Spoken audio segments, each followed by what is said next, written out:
था हर राह में, आस था हर चाह में, आस था हर भाव में, आस था सद्भाव में।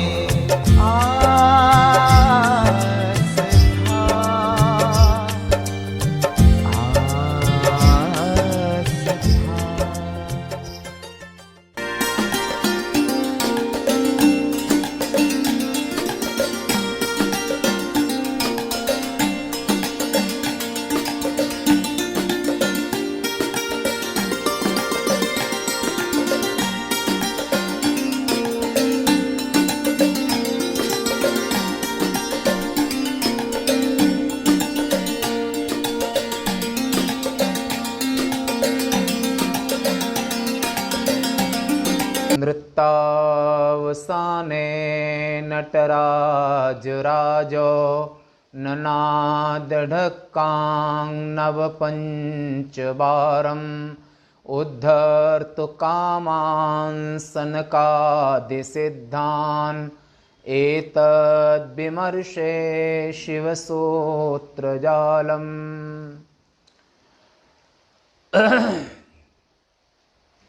चंद्रशेखर चंद्रशेखर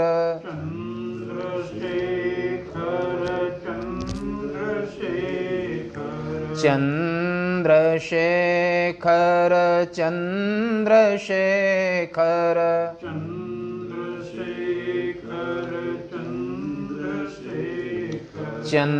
चंद्रशेखर पाहि माम्। चंद्रशेखर रक्ष माम्। श्री महाकाल महाराज के। आज विक्रम संवत्सर 2077 ईस्वी सन 22/8/2020 इंदौर महानगर के अंतर्गत गीतावन ट्रस्ट की ओर से समायोजित चातुर्मास के अंतर्गत प्रातः काल के सत्र में वेदव्यास प्रणीत शिशु महापुराण में आप रुद्र संहिता के सृष्टि खंड में श्रवण कर रहे हैं। कल तक आपने 9 अध्याय तक सृष्टि खंड का श्रवण किया। आपने ये भी सुना कि पद्मकल्प में पितामह तुम्हारे पुत्र के रूप में जन्म लेंगे और उस समय तुम और ब्रह्मा जी मुझे देखोगे। इस प्रकार सर्वेश्वर महेशान माने महाकाल ने हर अतुलनीय कृपा करके पुनः प्रेम पूर्वक विष्णु से इस तरह से कहने लगे। सृष्टिकर्ता पितामह की तुम प्रेम से रक्षा करो, तुम मेरी आज्ञा से तीनों लोक में पूजनी हो गए। ऐसे भगवान विष्णु से शिव ने कहा, तुम्हारे और ब्रह्मा की सेवा के योग्य रुद्र ही होगा। और तीनों लोकों का लय करने वाले शिवजी पूर्णावतार हैं। और जब पद्मकल्प में पितामह तुम्हारे पुत्र, ये अगले समय की बात भगवान महादेव ने विष्णु से कही। अब इसके बाद में 10वें अध्याय में परमेश्वरोवाच भगवान सच्चिदानंद स्वरूप महाकाल प्रभु ने अन्यक्षुणु हरे विष्णु शासनं मम सुब्रत सदा सर्वेषु लोकेषु मान्यः पूज्यो भविष्यति। लोके यदा दुःखं प्रजायते तदा त्वं सर्वदुःखानां नाशाय तत्परो भव। महादेव दोनों लोगों ने पूछा था कि प्रभु आपने हमारी सृष्टि की और भगवान विष्णु की सृष्टि भी महेश्वर से हुई है और विष्णु से शिव की सृष्टि हुई है। उस समय पर संपूर्ण ब्रह्मांड में केवल 3 ही देव हैं, एक परमेश्वर, एक विष्णु भगवान और एक जगत सृष्टा ब्रह्मदेव। तो दोनों ही परमेश्वर के दोनों ही पुत्रवत हैं, विष्णु भी भी उनके पुत्रवत हैं और ब्रह्मा भी पुत्रवत हैं, और विष्णु के ब्रह्मा जी पुत्रवत हैं। और एक दूसरे को बड़ा मानने के लिए बड़ा भारी विवाद भी हो चुका है।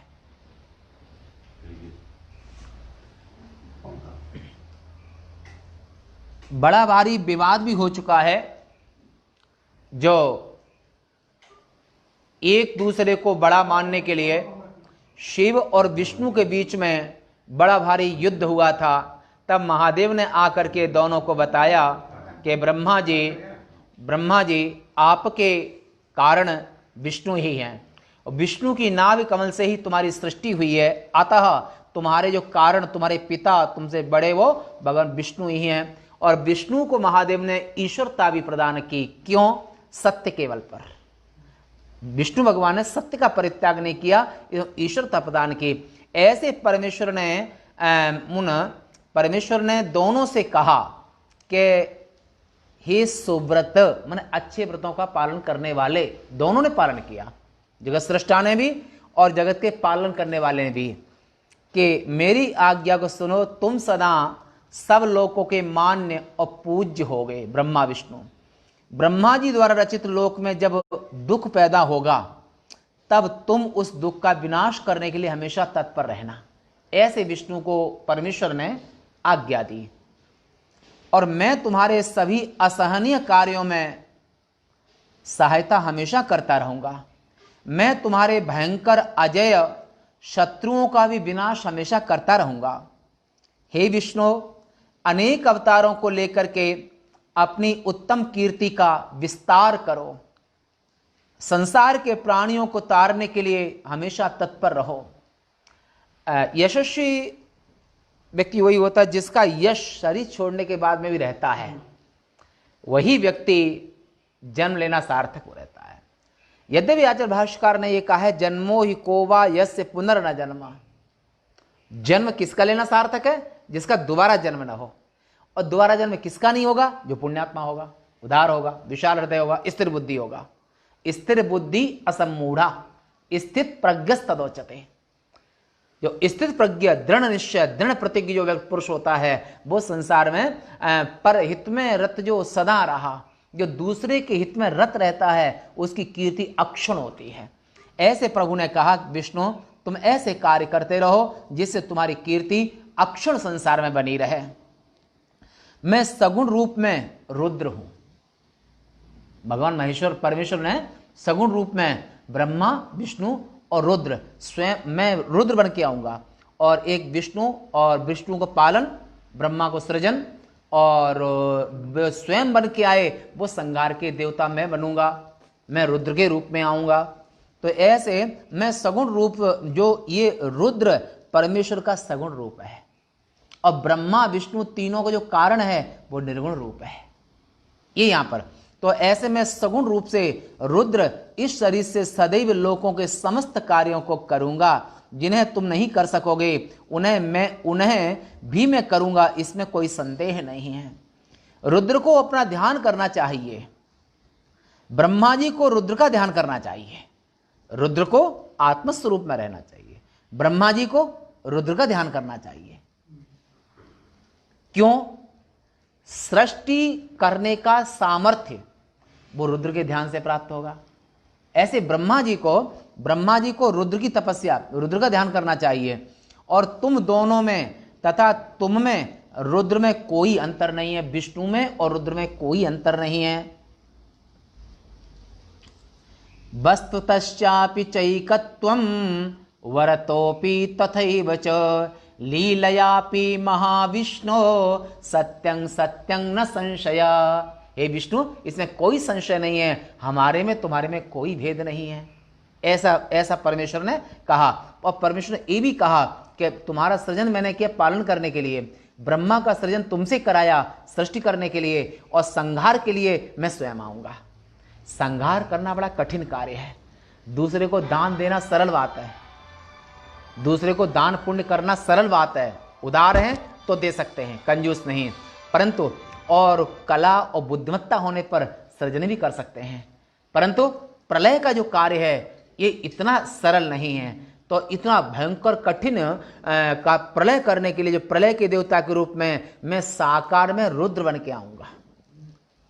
तीनों देव, फिर तीनों के अलग अलग, एक सृष्टि, एक पालन और एक संहार। तो संहार का देवता परमेश्वर ने कहा जिसने ब्रह्मा को बनाया वही साकार रूप में रुद्र बने, निराकार रूप में ओंकार स्वरूप, तीनों देवों के कारण बने। ऐसा तीनों तत्व एक ही हैं, वास्तव में तीनों तत्व एक ही हैं। हे विष्णु, यह सब वरदान तथा लीला मात्र का भेद है, यही सत्य है, इसमें कोई संदेह नहीं है। जो रुद्र भक्त विष्णु की निंदा करेगा उनके संपूर्ण पुण्य शीघ्र ही भस्म हो जाएंगे। कोई भगवान शिव का भक्त है और विष्णु की निंदा करता है तो उसके पुण्य क्षय हो जाएंगे। कैसे?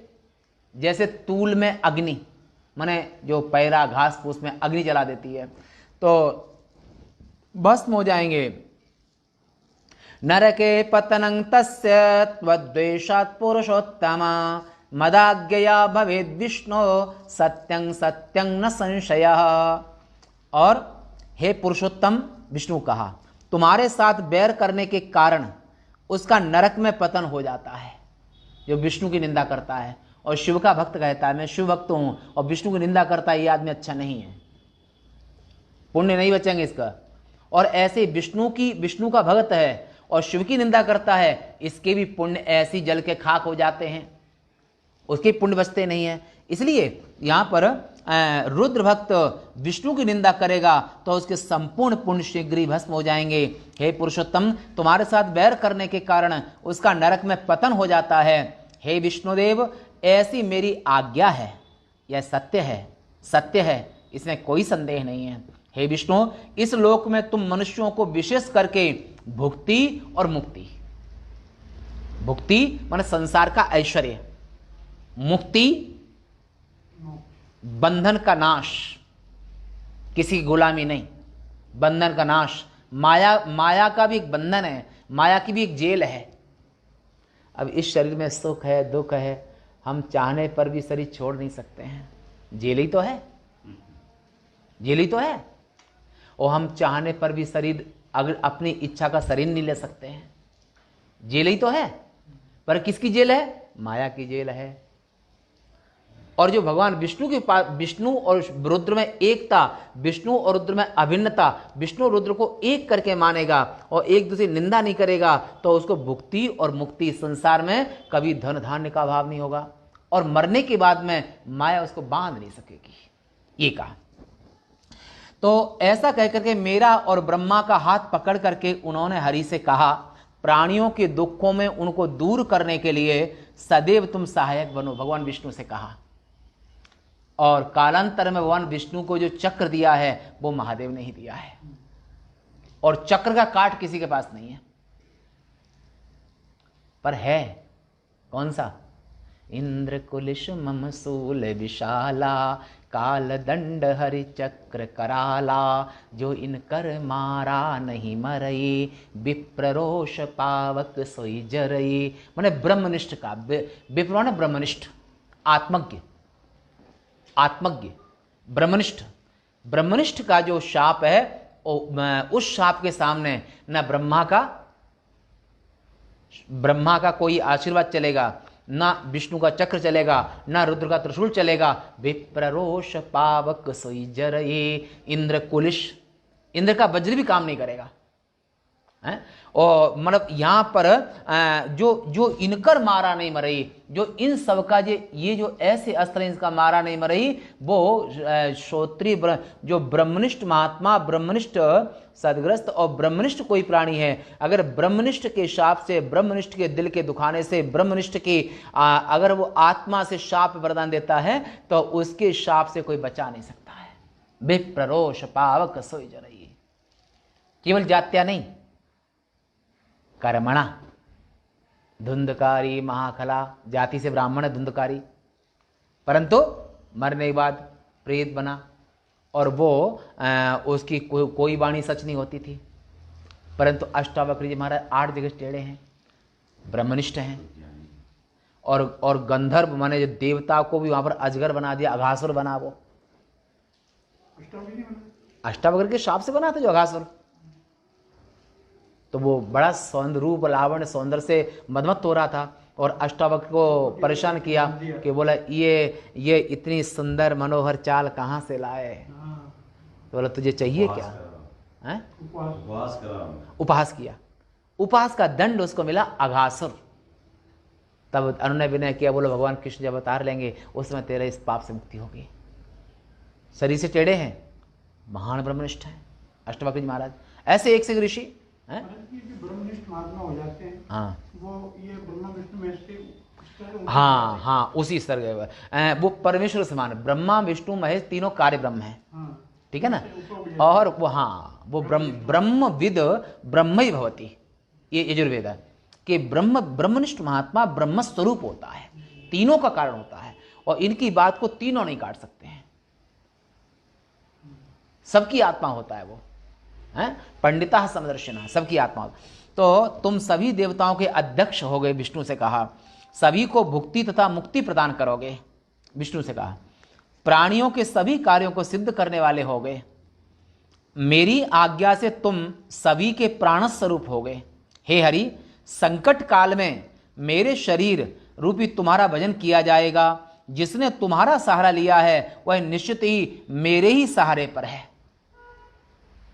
भगवान विष्णु का भक्त वो शिव का भक्त है, शिव का भक्त वो विष्णु का भक्त है। शंकर विमुख भगत चह मोरी, सोनार की मोड़ मति थोरी। शंकर से विमुख विष्णु की भक्ति नहीं, विष्णु से विमुख शंकर की भक्ति नहीं। ये शौत और पौराणिक है ना। तो इसलिए संकट काल में मेरे शरीर रूपी तुम्हारा भजन किया जाएगा, जिससे तुम्हारा सहारा लिया है, और वो निश्चित ही इसमें वह निश्चित ही मेरे ही सहारे पर है। जो इसमें अंतर समझता है शिव और विष्णु में, वह निश्चित ही नरकगामी होता है। शिव और विष्णु में 1% भी अंतर समझता है वो नरकगामी होता है। कितनी पूजा पाठ करता रहे, जब करता रहे, वो नरकगामी होता है। तो यहाँ पर निश्चित ही वो नरकगामी होता है। ये 10वें अध्याय का शिव महापुराण के रुद्र संहिता के 10वें अध्याय का 14वां मंत्र है।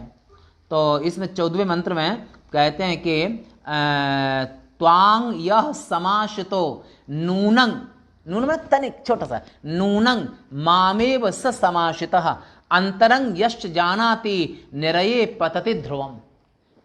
वो नरक जाता है जो थोड़ा से अंतर देखता है। द्वितीया द्वयं भयं भवति, यह नाने पश्यति। इस एक अद्वैत ब्रह्म में अगर द्वैत का दर्शन करता है वो मृत्यु को प्राप्त करता है। वो बार बार मरता है, जन्मता है, मरता है, जन्मता है। तुम विशेष करके देवताओं के आयु बल को सुनो। देवताओं कितनी आयु होगी उसको सुनो कि ब्रह्मा विष्णु शिव की एकता में संदेह नहीं करना चाहिए। ये तीनों एक हैं। जैसे तुम्हारे तीनों पुत्र हैं, और तीनों पुत्रों में तुम्हारे कौन सा बड़ा कौन सा छोटा?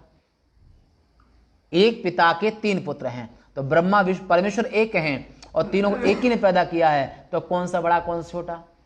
एक पिता के विपुल कुमारा, होय पृथक गुणशील आचारा। को तापस को पंडित ज्ञाता, को धनवंत सूर को त्राता, पर सब पर पिता प्रीति सम होई। ऐसी परमेश्वर के तीनों ही रूप हैं, ब्रह्मा विष्णु और महेश, तीनों ही रूप हैं। अब भूलना मत इस बात को, द्वैत बुद्धि मत करना कभी भी। शिवोहम। तो ब्रह्मा विष्णु शिव की एकता में संदेह नहीं करना चाहिए। अब यहां पर संदेह कभी नहीं करना चाहिए। 4000 युग का ब्रह्मा जी का एक दिन होता है। 4000 युग माने सतयुग, त्रेता, द्वापुर, कलयुग, तीनों युगों को मिलाकर के एक युग। तीनों युगों, चारों युगों को मिलाकर के एक युग। ऐसे एक युग ने ऐसे यहां पर 4000 युग का ब्रह्मा का एक दिन होता है। इतने बड़ा गणना नहीं हो सकती है, हो सकती है। इसका अर्थ हुआ 4000 युग का मतलब हुआ कि 71 चौकड़ी का एक मनवंतर, और एक मनवंतर इंद्र की आयु एक मनवंतर की होती है। तो ब्रह्मा जी अपनी आयु में एक दिन में 14 इंद्र चेंज कर देते हैं। ब्रह्मा जी एक दूसरा गणित है वो। और यहां व्यास जी कहते हैं कि 4000, इसका अर्थ ये लेना चाहिए कि ये अमर है, अमर है। संभव नहीं माना। अर्थ ये लेना चाहिए ये अमर है, इनकी कभी माया नहीं कर सकती है। और जो ब्रह्मलोक जो चला जाता है उसको भी कोई माया बांध नहीं सकती है। ब्रह्मा भी अमर है, ब्रह्म स्वरूप है, विष्णु भी ब्रह्म स्वरूप है, और शिव भी ब्रह्म स्वरूप है। वो सामान्य व्यक्ति को समझाने के लिए है, वो ठीक है। तो ऐसे 4000 युग का ब्रह्मा का एक दिन होता है। इसी क्रम से रात्रि का प्रमाण भी 4000 युग का ही होता है, ऐसा समझना चाहिए। और इसी प्रकार के 3 दिनों का एक या ये 30 दिनों का एक महीना होता है ब्रह्मा जी का।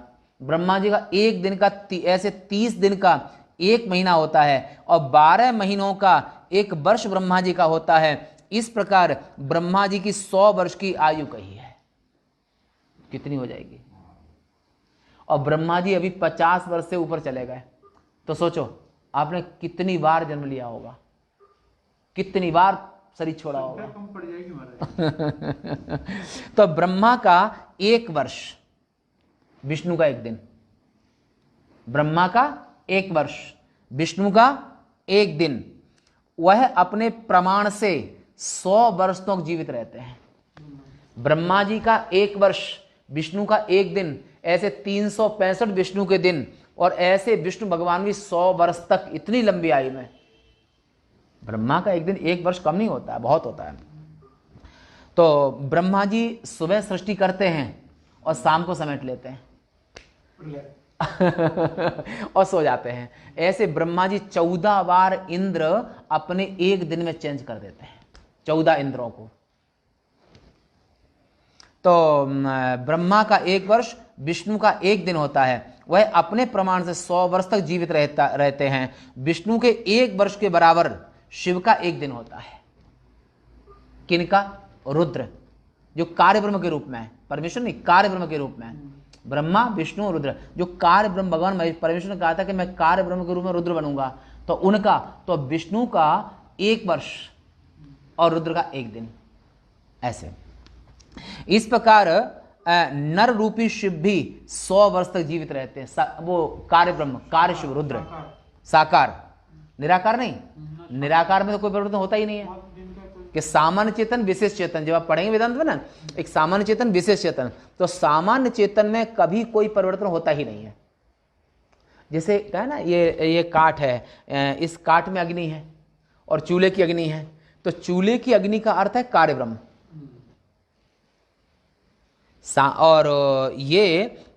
और ये काठ की अग्नि। और अगर काठ न हो तो चूल्हे की अग्नि जलेगी नहीं। तो सामान्य चेतन विशेष चेतन की, विशेष चेतन भी सामान्य चेतन ही है। तो अब तुम्हारा अभी शरीर धारण किया है, और शरीर धारण करने के पहले तुम सूक्ष्म देह से कहां पर थे ईश्वर जाने, पर शरीर धारण किया है ये तुम कार्य ब्रह्म हो। माया के सहित जो आत्मा का रूप है, माया के सहित जो ब्रह्म है वो कार्य ब्रह्म है, और माया से रहित जो है वो परमेश्वर कारण ब्रह्म है, सामान्य चेतन। और सामान्य अग्नि कभी जलाती नहीं है, काठ की अग्नि जलाती नहीं है, पर चूल्हे की अग्नि छोड़ती नहीं है। क्यों? चूल्हे की अग्नि जलाएगी नहीं जलाएगी? चूल्हे की अग्नि छोड़ेगी नहीं, और काठ की, तखत की अग्नि जलाएगी नहीं। चलो, निराकार ब्रह्म को मतलब कोई मतलब, निराकार ब्रह्म की सत्ता सर्वं खलु विदं ब्रह्म, वो सब जगह पर एक रस है। और उसमें से जो माया को स्वीकार कर लिया है, माया के सहित जो चेतन है उसको ईश्वर कहते हैं, साकार कहते हैं। माया उपहित चेतन को ईश्वर कहते हैं। और माया एक है, अविद्या अनंत है, तो जीव भी अनंत है। जीव भी अनंत है, पर ईश्वर अनंत नहीं है, ईश्वर एक है, ईश्वरता एक है। तो ऐसे यहाँ पर तो वहाँ पर ब्रह्मा का 1 वर्ष, विष्णु का ये तो हो गया है। अब विष्णु के 1 वर्ष के बराबर शिव का 1 दिन होता है। इस प्रकार नर रूपी शिव भी 100 वर्ष तक जीवित रहते हैं, जब तक सदाशिव के मुख में उच्छ्वास रहता है, और जब वह निश्वास के रूप परिणत नहीं होता है तब तक शक्ति प्राप्त होती रहती है। जाकी सहज श्वास श्रुति चारी, तो निश्वास और उच्छ्वास,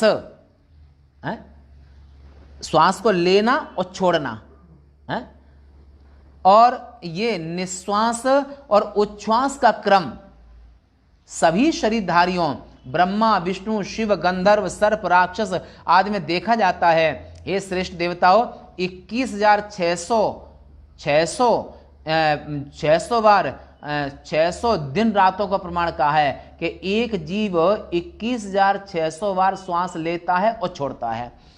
6 उच्छ्वास तथा निश्वास का एक पल होता है। 6 उच्छ्वास और निश्वास, लेना और छोड़ना, ये 6 का एक पल, ध्यान रखना, आधा मिनट, एक सुनते जाओ। और 60 पल की एक घड़ी होती है, और 60 घड़ी का एक दिन रात होता है, जोड़ लेना। सदाशिव के निश्वास और उच्छ्वासों की कोई गणना नहीं है, इसलिए उनका उत्थान अक्षय माना गया है। इस प्रकार मेरी आज्ञा से तुम्हें इस रूप की रक्षा करनी चाहिए और तब तक अपने विविध गुणों से सृष्टि का कार्य करते रहना चाहिए।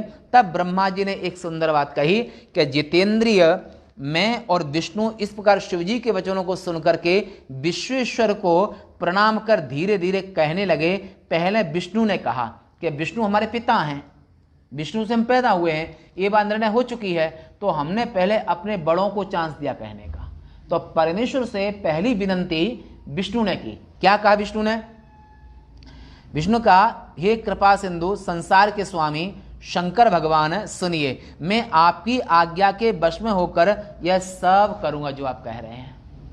आपकी आज्ञा सिरोधार्य है, आप सदैव मेरे ध्यान करने योग्य होंगे और इसमें कोई संदेह नहीं है। मैंने पहले सभी शक्ति आपसे ही प्राप्त की है, ऐसा कहा।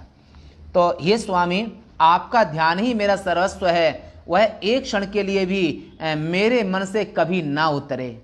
दृष्टिंग ब्रह्ममयी बिना, एक पल भी न उतरे। इसका अर्थ है ब्रह्माकार वृत्ति में रहना, ब्रह्म भाव में रहना, चेतन भाव में रहना, देव भाव में न उतरना। और क्षणार्धं न तिष्ठन्ति ब्रह्माद्या सनकादया, अन्य जगह कहा है कि ब्रह्मा, विष्णु और सनकादिक एक पल भी ब्रह्म भाव का त्याग नहीं करते हैं। और ब्रह्म भाव में रहना ये ब्रह्मनिष्ठा, ब्रह्माकार वृत्ति ये है। और देव भाव में आ जाना ये देवनिष्ठा हो जाती है। और संसारी पुरुष कभी कामी पुरुष स्त्री के भाव में बहते रहते हैं, लोभी पुरुष धन के भाव में बह रहते हैं, और कामिनी पुरुष के भाव में बहती रहती है, और अन्य जो द्वेष करने वाले वो दुश्मनी के भाव में बहते रहते हैं। तो ये भाव भी माया से है।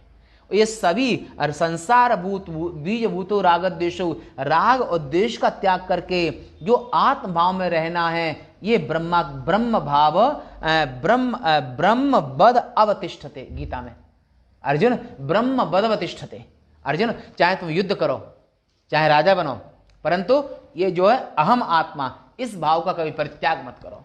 सोचो पुराणों में कितना गहन विज्ञान है, पुराणों में कितना महान चिंतन है। तो मेरा भक्त भी यदि विष्णु भगवान ने कहा कि आपका ध्यान सर्व करता, मैं हमेशा आपका ध्यान करता रहूं, और मेरा भक्त भी यदि आपकी निंदा करेगा तो आप उसे नरकगामी बना देना। भगवान विष्णु ने कहा, अगर मेरा भक्त आपकी निंदा करे तो उसे नरकगामी बना देना, और जो आपका भक्त होगा वह मुझे भी प्रिय होगा, ऐसा विष्णु ने कहा। ऐसा जो जानता है उसके लिए मुक्ति दुर्लभ नहीं। निश्चित रूप से आज आपने मेरी महिमा बढ़ाई। परमेश्वर से कहा, यदि कभी मुझसे भूल हो जाए तो प्रभु हमको क्षमा करना। सृष्टि के पालन का काम दे रहे हो, मुझे क्षमा करना, ऐसा भगवान विष्णु ने प्रार्थना स्तुति करके और परमेश्वर से क्षमा मांगी। तब ब्रह्मा जी ने कहा, हे शिव जी, विष्णु भगवान के इस प्रकार के उत्तम उत्तम वचन को सुनकर के विष्णु जी से प्रेम पूर्वक कहने लगे कि मैंने तुम्हारी भूल क्षमा कर दी। ऐसा परमेश्वर ने विष्णु का हाथ पकड़ करके विष्णु से कहा कि हमने भूल माफ कर दी। परमेश्वर ने विष्णु से इस प्रकार कहकर कृपा निधि ने अपने दोनों हाथों से हमारे अंगों का स्पर्श किया। परमेश्वर ने हमारे और विष्णु के अंगों का स्पर्श किया। सभी दुखों का नाश करने वाले शिवजी ने अनेक धर्मों का उपदेश देकर के हमारे हित की इच्छा से अनेक वरदान भी हमको दिए, जगत सृष्टा ब्रह्मा ने कहा। और उसके बाद भक्त वत्सल भगवान शिव हम लोगों को कृपा दृष्टि से देख करके हम लोगों को देखते देखते वहीं पर अंतर ध्यान हो गए। अंतरहित भय प्रभु अस भाके, अंतर ध्यान हो गए। और तथा स भगवान शंभो कृपया भक्तवत्सलः दृष्टिया समपश्यतो शीघ्रं तत्रैवांतरधीयते। भगवान महादेव उसी अंतरिक्ष आकाश में प्रकट हुए थे साकार रूप में, और इन दोनों को आदेश समझा करके वहीं पर साकार से वो निराकार में बदल गए, वहीं पर अंतर ध्यान हो गए। तभी से इस भूतल में लिंग पूजा विधि का प्रचलन हुआ। उसी समय से इस भूतल पर भगवान शिवलिंग की पूजा होने लगे, और लिंग में प्रतिष्ठित शिवजी अपने भक्तों को भुक्ति और मुक्ति दोनों ही प्रदान करते हैं। लिंग वेदी जो अर्घा है वो जगन माता का रूप है, त्रिकोण रूपिणी शक्ति, बिंदु रूपा सदाशिवा। ये ब्रह्मांड पुराण में, अभी ब्रह्मांड पुराण आपने सुना नहीं होगा, बहुत सुंदर ब्रह्मांड पुराण है, कभी आए मौका तो सुनना। तो ब्रह्मांड पुराण में तो वहाँ पर त्रिकोण रूपिणी शक्ति, बिंदु रूपा पराशिवा, तो ऐसे भगवान जो अर्घा है वो अर्घा भगवती का रूप है, त्रिगुणात्मक प्रकृति का रूप है। और जो शिवलिंग है वो महादेव परमेश्वर का रूप है। जो वो कौन से परमेश्वर? जो ओंकार स्वरूप है, ब्रह्मा विष्णु रुद्र को जिसने बनाया, ऐसे परमेश्वर का रूप शिवलिंग है, ज्योतिर्लिंग है। ऐसे साक्षात महेश्वर हैं वो, और लय प्रलय कारक होने से ही इसे लिंग कहते हैं। लीयते तो वहां पर लिंग कहते हैं, इसमें संपूर्ण संसार स्थित है। लिंग में चिन्ह है, वो प्रभु का चिन्ह है। और ऐसे जो शिवलिंग के समीप इस लिंग के महात्म को प्रतिदिन पढ़ता है वह 6 मास में शिवरूप हो जाता है, इसमें संदेह नहीं है। जो लिंग के सामने, शिवलिंग के सामने बैठकर कोई भी शुभ कार्य करता है वह महामुनि उनके पुण्यों के फलों को कहने में भी असमर्थ होता। अब ये मूर्ख जो इस्लाम वाले हैं वो लिंग की व्याख्या करते हैं, उनको स्त्री पुरुष को कुछ दिखाई नहीं देता है। ये हम इसलिए कह रहे हैं कि हमारे संदेश को वो भी सुने, वो सनातन संस्कृति को समझें कि सनातन संस्कृति में शिवलिंग तो वो है कि जो जिसे शिवलिंग कहते हैं, नहीं आदि मध्य अवसाना, शिवलिंग का ना कोई आदि है ना अंत है, ना कोई आकृति है। तो ऐसे भगवान महादेव को शिवलिंग की जो पूजा करते हैं, यस्तु लिंग समीपे तो कार्यं किंचित करोति च तस्य पुण्य फलं वक्तुं न शक्नोमि महामुने। और ऐसे शिवलिंग की पूजा आराधना सपर्या और चंदन कुमकुम लेपित लिंगम तं प्रणमामि सदा शिवलिंगम, ऐसे महादेव शिव की पूजा शिवलिंग के रूप में करता है, उसके लिए संसार में भुक्ति और मुक्ति, धन धान्य, संसार भोगों कभी कमी नहीं होती है, और शरीर छूटने के बाद में उत्तम लोगों को प्राप्त करता है, उसे कभी नरक नहीं जाना पड़ता है, अधोगति नहीं होती है। इस प्रकार से यहाँ पर ये शिव महापुराण में परम शिव तत्व वर्णन नामक ये 10वां अध्याय यहाँ पर आपने श्रवण किया। और शिव पुराण में आए हुए, लाइव में आए हुए सभी के लिए ओम नमो नारायणाय। आज वाणी को यहीं विराम देते हैं। पूर्णमदः पूर्णमिदं पूर्णात् पूर्णमुदच्यते पूर्णस्य पूर्णमादाय पूर्णमेवावशिष्यते। ओम शांति शांति शांति। शंकरं शंकराचार्यं केशवं बादरायणं सूत्रभाष्य कृतौ वंदे भगवन्तौ पुनः पुनः। ईश्वरो गुरुरात्मेति मूर्तिभेद विभागिने व्योमवद्व्याप्तदेहाय दक्षिणामूर्तये नमः। ओम शांति शांति शांति। बोलो सभी संत हरिभक्तन के, गीता गंगा मात के, श्री महाकाल महाराज के, श्री शंकराचार्य भगवान के। नमः पार्वती पतये हर हर महादेव। बोलो गजानंद भगवान की जय हो। चिंतामणि गणेश की जय। वाह।